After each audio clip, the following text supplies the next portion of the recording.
European Union leaders have condemned the unspeakable suffering Russia is inflicting on Ukraine, but at a summit in France, they have refused Kiev's appeal for rapid accession to the bloc and differ over the reach of sanctions against Moscow. The Russian invasion, the biggest assault on a European state since World War II, has upended Europe's security order and spurred EU capitals into rethinking what the bloc should stand for. The EU was swift in imposing sweeping sanctions and offering political and humanitarian support to Ukraine, as well as some arms supplies, in the days after Russia attacked on February 24. Camera icon: the EU is walking a fine line between supporting Ukraine and avoiding the risk of war with Russia. AP.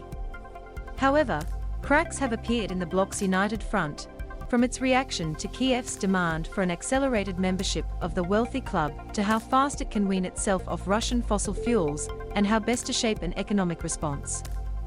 Nobody entered the European Union overnight, Croatia Prime Minister Andrei Plenkovic said as talks among the 27 national leaders ended in the early hours of Friday.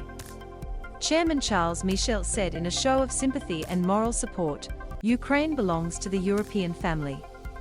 But others made clear Ukraine would not be allowed to join hastily, something Ukrainian President Volodymyr Zelensky has sought and which has some support from Ukraine's neighbors on the EU's eastern flank.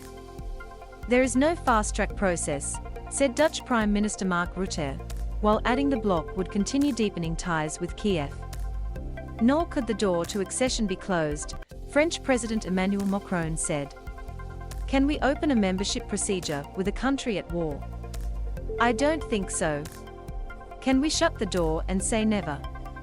It would be unfair, Macron said.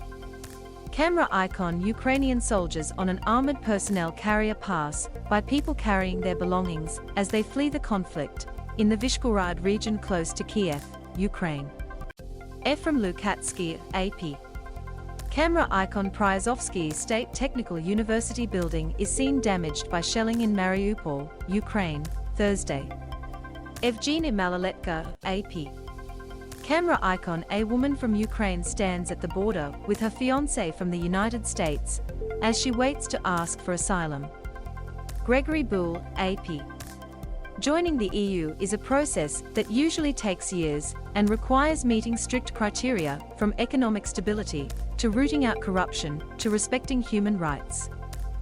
Some EU leaders pushed for tougher sanctions that would hit Russia's oil and gas industries, even if that meant repercussions for those European nations reliant on Russian fossil fuels.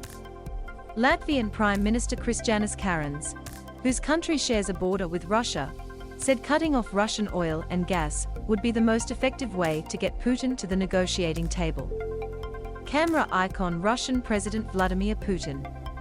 Mikhail Klementiev, AP.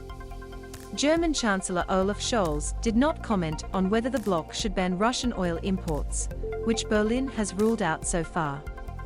Russia supplies about a third of Germany's gas and crude requirements. But the EU should stop using Russian fossil fuels by 2027, von der Leyen said, adding she would propose a roadmap for that in mid-May.